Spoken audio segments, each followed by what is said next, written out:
this government has already checked out. They don't even have a modicum of empathy. Again, they don't have. Either than that, why will you present a mid-year budget in 2024 and not do anything about the COVID levy? Why? Why must Ghanaians still pay COVID-19 levy in 2024? Are you not satisfied with the explanation by the Minister of State? What explanation? Why are we paying COVID levy? What is that explanation? She says that the threat of COVID-19 is no more, but the impact of COVID we still feel. There are so many things we did during the pandemic that we have had to take care of. The effect of COVID is still with us, and the money is being used to address part of the effect of COVID. COVID is gone, but the effect is still with us. We still have to pay for vaccines. Also, once Parliament passed the COVID-19 levy, approval of the revenues that should come in 2024, it is still one of the revenues that we are collecting as a government. And to maintain the IMF program. Lies. Without it. Lies upon lies. Don't you get tired of lying? Don't you get tired? These guys. Where is the lie? You see, the reason why she can talk, it's a lie. Where is the lie? That COVID is gone, but we are still dealing with the impact of, listen. That's not true. Hold on. Because of COVID, how much did we get as a country because of COVID? At least, if you check the Auditor General's report, he captured 22 billion cedis at the time. That's the Auditor General's report on COVID-19 expenditure. At the time, he only captured the 10 billion Ghana cedis borrowed from the Bank of Ghana, captured the first $1 billion IMF rapid credit facility, captured about $430 million from the World Bank, and so on. But he did not even capture the second $1 billion special drawing rights facility from the IMF. He also did not capture the 45 billion cedis that the Bank of Ghana printed for them in 2022 alone. Aside the first 10 billion they got in 2020 from Bank of Ghana. Even that loan has not been serviced. Doc, if you put even the 45 billion cedis from the Bank of Ghana aside, the COVID inflows alone was over $5 billion. In cedis, over 30 billion cedis. That is direct COVID receipts. 30 billion cedis. I have not even added the 45 billion printed for them by the Bank of Ghana illegally in 2022. But we know the cost of COVID, don't we? She says we are still paying for vaccines. As an example, the Auditor General says that we actually engage UNICEF for COVID-19 vaccines at a cost of $81 million. We've made payments and have not taken delivery of the vaccines. And today, who is taking COVID-19 vaccines in Ghana today? So what vaccines are they paying? No, payments. We are still paying. But we have even paid, if you check, you see, she is not an auditor. She only makes expenditure. The auditor is the one who will show you revenue versus expenditure. And if you check the COVID-19 audit reports, we've not seen any outstanding debts for vaccines. It is not in the reports. But number one, it's not in the reports. What we do know is that you even use COVID as a pretext to steal money through the procurement of vaccines. Why? Have you forgotten about the Sputnik V vaccine scandal? We lost $4 million. No, yes, $2 million. Okay, $2 million. Do you know? Hold on. Do you know the CD equivalent of $2 million? Do you know the CD equivalent? It was returned. No, don't kill me. No, it's been returned to test. No, it's not true. I thought so. It has not been returned. Who returned it? Who returned it? I thought. That agreement was illegal because it signed against the public procurement law, and aside that, it was inflated. Because hold on. You, when it gets to your time, you can talk about what your findings after you check. But it's been established, and in fact, a bipartisan parliamentary committee has indicted the finance minister for that and recommended that it be censured. A bipartisan parliamentary committee that probed the matter. Whereas the vaccine was being sold at $10, a draw cry the best you went and bought it from some funny sheikhs for $19. It was when we caught you that we abrogated that thing. But you had already paid money. Oh, you are one entity, one MPP, one government. That's what I'm talking about. Okay. So, what vaccines are they paying for? They should tell us. And how much is that? Oh, people are still... Look, even if you put those, let's even say we owe. And I cited one. Hold on, don't tackle me, sir. No, I'm not. That's a very serious matter. I cited more reasons. Doc, the finance minister went to Parliament, Ken Oforiatta went to Parliament and told the whole nation how much COVID cost us. At that time. At the time. Yeah. It'll take that a was decade. 2023. It'll take a decade. And he told us that COVID cost us 12 billion cedis. 12 billion cedis. When we know that the direct COVID inflows are more than 30 billion. Then they said, okay, there was a revenue shortfall of 14 million B. Even if you add that 14 billion revenue shortfall to the COVID expenditure of 12 billion cedis, yet the COVID cancer, there is still surplus. There isn't. There is still surplus out of the 30 billion. Have you seen the latest special audit by the Auditor General?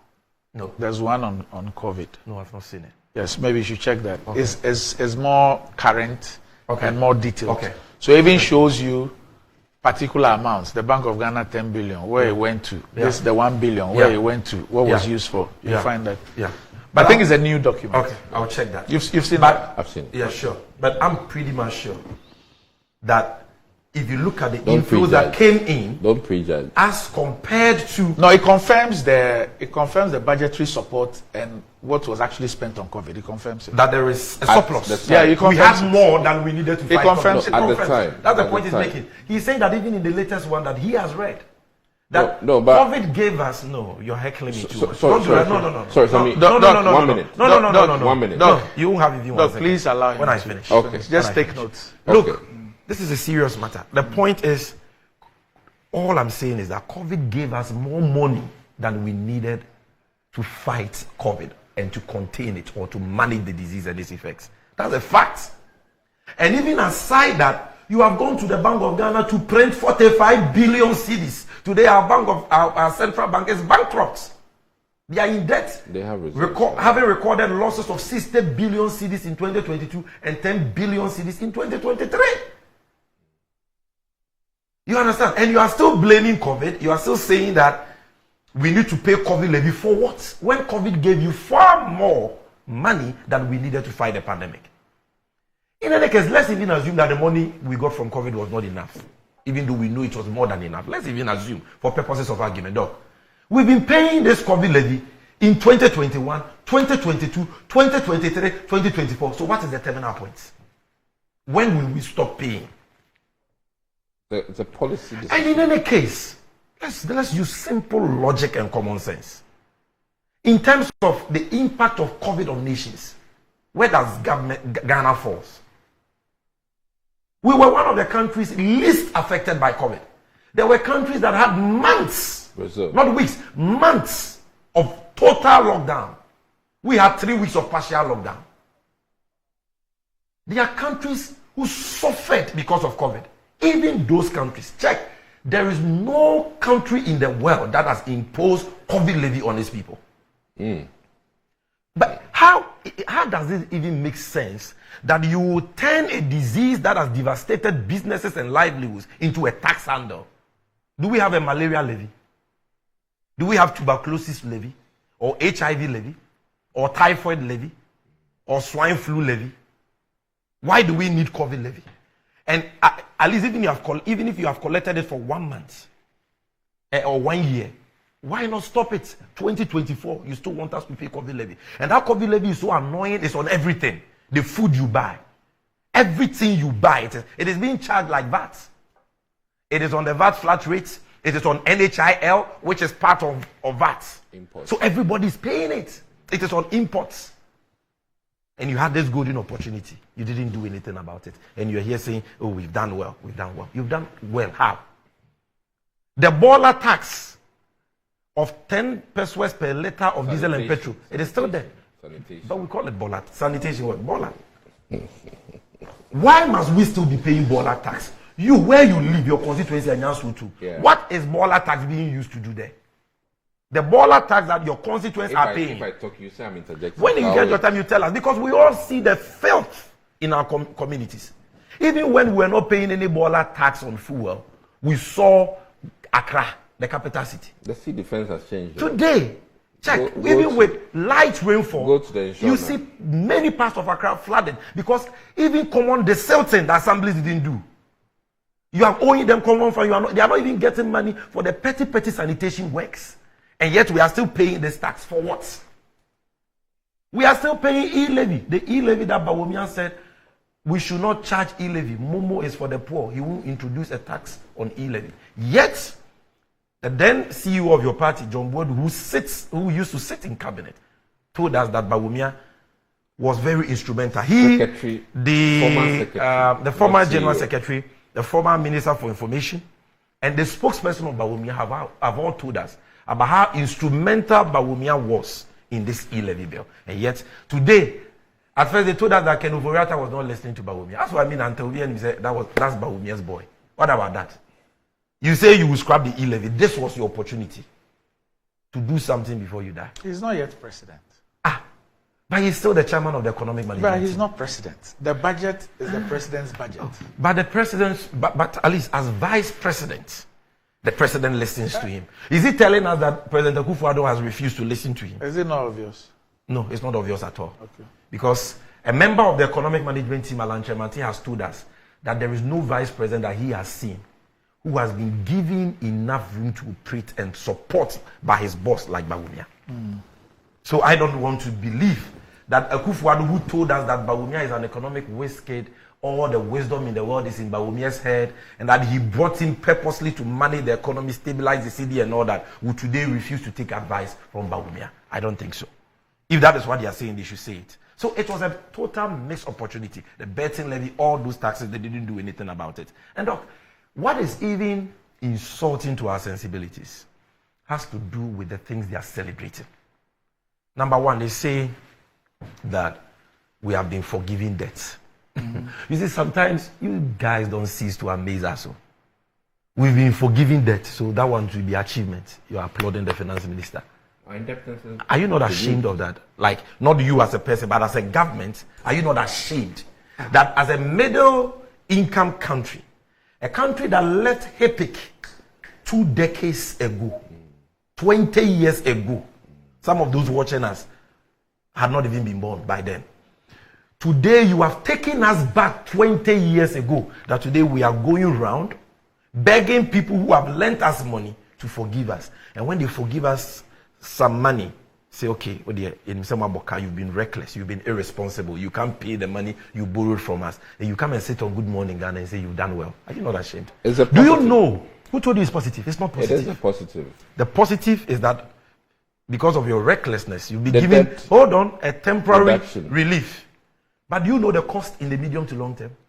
The day Ghana manages to return to the capital market, do you know the premiums will pay? Do you know the interest rate will pay? Because of this thing you have done. You see, you guys, you have no idea. Like Dr. Ishmael Amzin said, you've set this country backwards for 40 years. What you have done. For those who suffered losses of their investments during the domestic, let's even speak to the Ghanaian people. During the domestic debt exchange, those who have suffered losses on their savings. When you mount a podium and you create the impression that you should be applauded for doing something exceptional, for thinking outside the box, how do you expect them to feel? Those are not the words I used. I'm not saying you. How do you expect them to feel and think? That clap for me. Okay. Our debt burden has reduced because I decided to take from your savings. And you see, me, I keep saying this thing. The analogy I give, which for me is most insulting, is that you government, you tell me that there is a get fund levy. There is ESLA. I see that those levies are there. Monies are collected every second in this country. And then you tell me that you want to float a bond. On the basis of those tax handles, I should come and buy those bonds. It is a complete no-brainer for me in terms of the source of repayment. Yes. Because I know there are existing tax handles. On the basis of that, I go and take my investment or my savings somewhere else to come and buy those bonds. Then, one morning, you get up, I don't know whether it's morning, afternoon, or evening. You get up and you tell me that you can't pay. You're unable to pay that. We should come and renegotiate the terms that you offered me, for which reason I gave you the money. And I should accept a haircut. I should accept a deferred payment. You're changing even the mode of the thing. And at the time that you are telling me this, you are still collecting the taxes. Those taxes. You have not stopped collecting them. You are still collecting them till date. It is so painful. And then when you finish, you come and tell me that I should We've applaud done well. you. We've done well. Because we've managed. You must think managed that to I am some. Is it? They think that we are It's not fair. It's not fair. You've so much borrowed. But you've borrowed recklessly. I'll let you finish. It's not fair. And wasted those borrowed funds on corruption, waste, misplaced priorities. And today you come and tell me that you can't pay my money. You have taken my money, and you say you've done People well. buy cocoa bonds, and you go and give them a crude haircut. Yeah. You change the interest payment on it, percentage, everything. You change everything. And so you give them a haircut. Then on the basis of the haircut that you have given people who invested their money, then you come and declare profit. Yeah. And you say that You've done well. You've done well.